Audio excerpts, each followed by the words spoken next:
is Teresita Blanco, the Artsy sister, and we're reading Saturnastra Melina. This is chapter 9, Masquerade. The masquerade took place in the ballroom of the palace, and it was the only place large enough to house all of the people Alexander had invited to Melina's birthday. This was the first time Melina was to be seen in a public gathering of sorts. It was ironically a party which demanded complete anonymity, and Alexander had gone to great lengths to fulfill Melina's wishes, and he was only disappointed by the fact that Melina had refused to reveal his identity to him. And the interior of the ballroom was decorated with mats and curtains, and the only source of light came from the torches and 4 iron chandeliers. And there was a large table with food and meats aplenty, and the orchestra was proficient in all of the types of music that Melina had desired to listen to.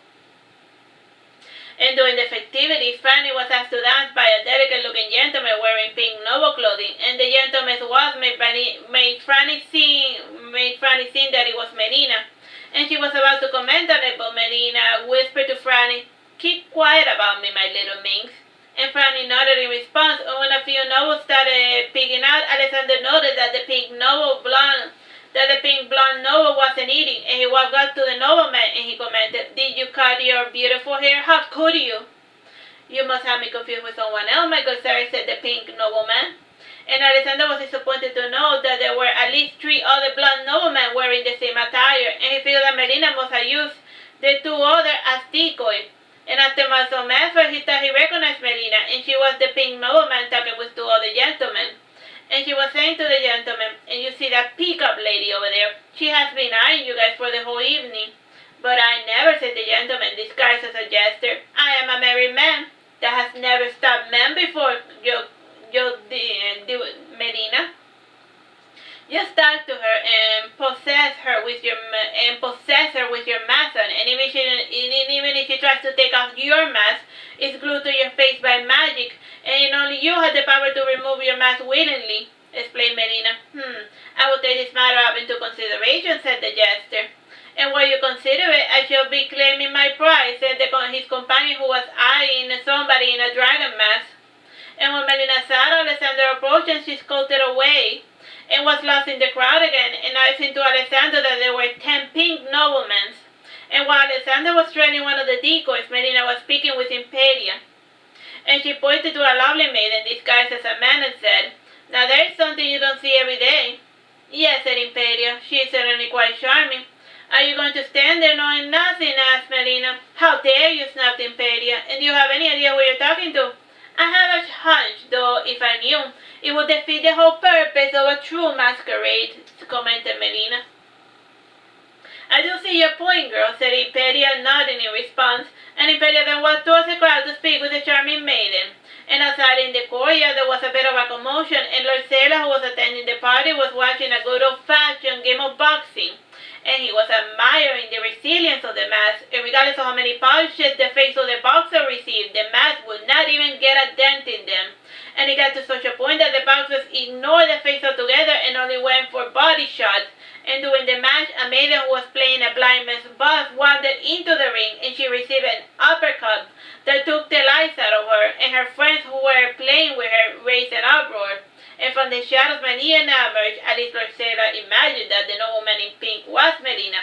And Melina asked Lord Sailor, "Why don't you join in? You seem kind of bored or just watching the game?"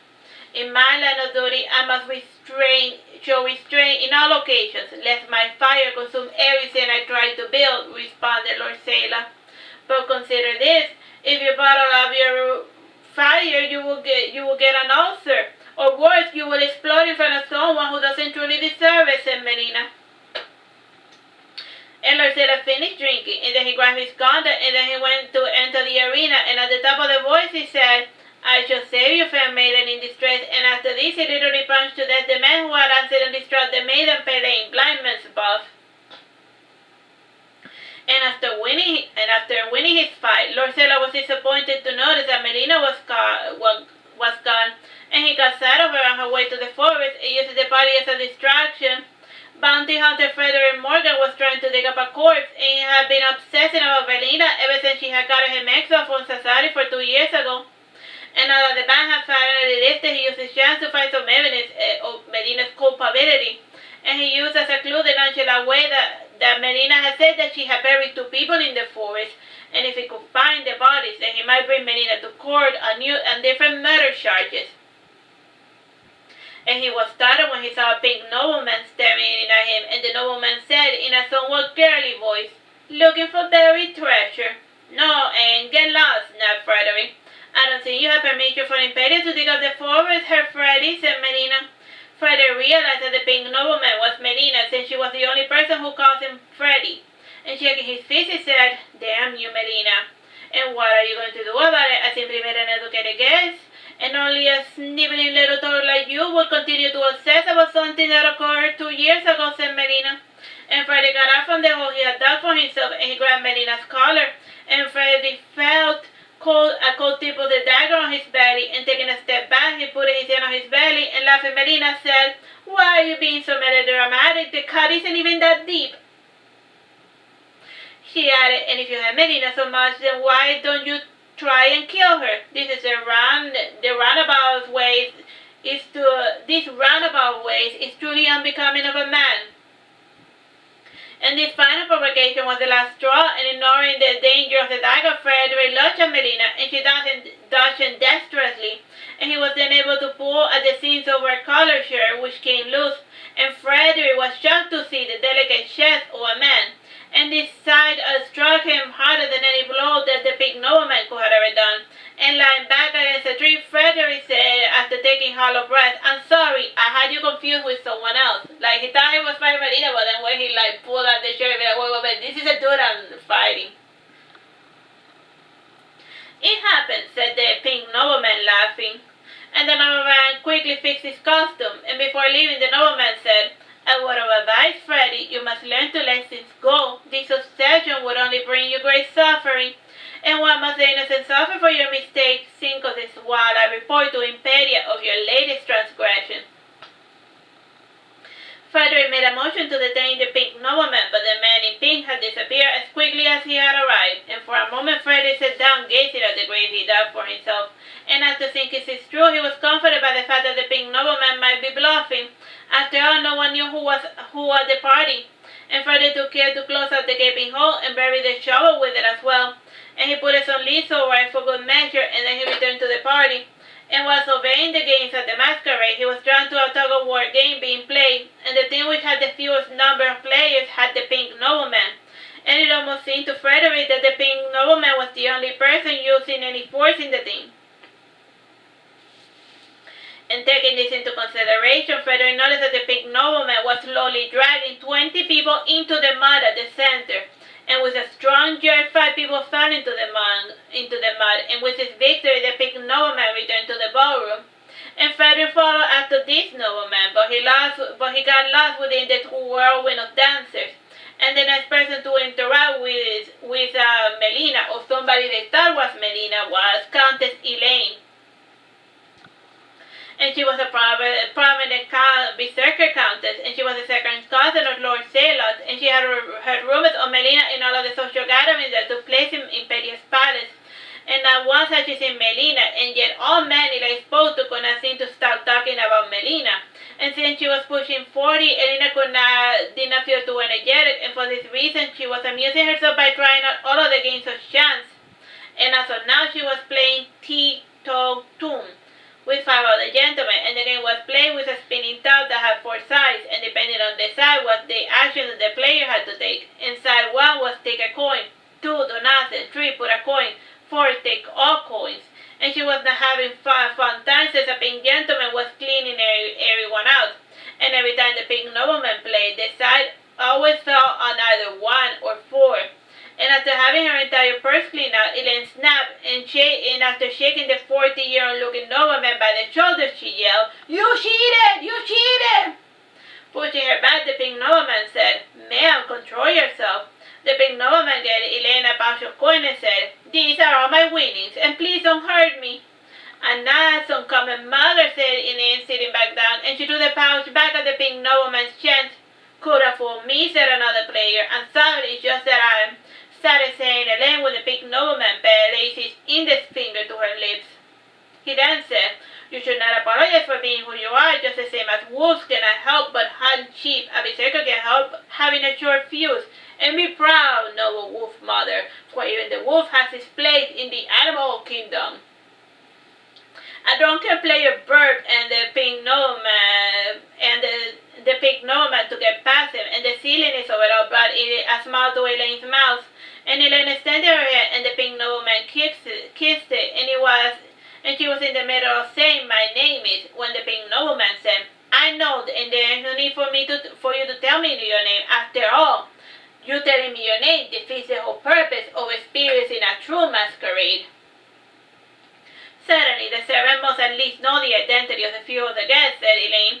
"That is unlikely, since the servants helping out are all outsiders, and they neither know nor care about the ranks of the people attending the ceremony. As long as coin fills their pocket, they will do their job," explained the gentleman. "And do you think that is wise?" asked a different player, spinning the top. Petit peu," said the pink gentleman, getting up. "And in the time, bro?" 12 minutes. Elaine followed the pink gentleman's movement with her eyes, and the pink gentleman sat in the table set for ritmomatia. And this game was akin to chess, except that the taking of pieces depended on the number of the attacking pieces in comparison to the number of the piece that it was taken. All in all, this game is rather complicated, and it was pretty popular until chess came along, and now very few people bother with it. Elaine attempted a game of ritmomatia with a pink gentleman, and the gentleman smiled when Elaine sat before her, and after putting on her spectacles, Elaine was able to clearly see the pink gentleman's perfect white teeth, and at that moment Elaine realized that she was sitting before the true Melina, or so she fancied. And while making the opening move, Elaine commented, "Quite the party you have concocted." "I am to please, and people don't wine better when they see their honor is secure," said Melina. "But the masks, only we can take them off, right?" said Elaine, concerned. "Ideally, yes," said Melina, moving her piece. "Unfortunately, such conditional programming was beyond the specs of your modern enchanter, and the magic will wear off eventually, and the enchanter estimates that the magic will start working around 3 a.m. "Oof, what a relief. The night is still young," said Elaine, glancing at her pieces. "At 11, a servant will be making the announcement. That is assuming that the staff is sober enough to remember," said Melina, yawning. "It was foolish to hire an outsider instead of relying on the regular staff," said Elaine, finally moving a piece forward. "Which person is talking, the Countess or the Berserker?" asked Melina, absent-mindedly moving her piece. "Neither, both. Even I sometimes wonder," said Elaine, resting her head on her hands. And on the floor above, Elaine thought she heard the sound of metal crashing against the stone floor, and Melina said, "You won't best me with your attention distracted." When the clock struck 15 a.m., Elaine was a victor, and she was mightily pleased at finding a worthy opponent to play ritmomatia. And she also liked that Melina was not hurrying her up, and Elaine hated playing with people who insisted on using an hourglass to play board games, and at that moment Elaine saw a crack in Melina's mask. And Melina commented, the magic seems to be wearing off a lot sooner, and my drunkards forgot to inform the guests." "I'm going to be heading off now before the party begins," said Elaine, gathering her skirts around her. And Melina held Elaine's hand and said, "Stay. What's the worst thing that can happen?" "Unlike you, I'm not too eager to find out," said Elaine, releasing herself from Melina's gentle grip. After the party, Melina's study had been a great success, and the mask started breaking down progressively, and the earliest mask to shatter had been the mask of one of the boxes, and his opponent assumed that his fist had broken through the magic. And this naturally made him feel quite proud of himself, and all the masks fell in moments which left the nobles attending in uncompromising position. And about 4 people were found dead in different parts of the castle, and no one could say for certain how these people died. And Impede was in a feud with Melina for reasons she was too embarrassed to explain. And she was also not speaking with Lucrezia, and she wasn't even aware that Lucrezia had attended the party since she had forbidden it. And a good number of the artifacts were believed to have been stolen by the temporary staff. And the entire caravan had left by sunrise, and the knights took their flight as a mission of culpability. And aside from the 4 bodies, there were 2 guests that were completely unaccountable for, and it took many months for their families to consider the possibility of foul play.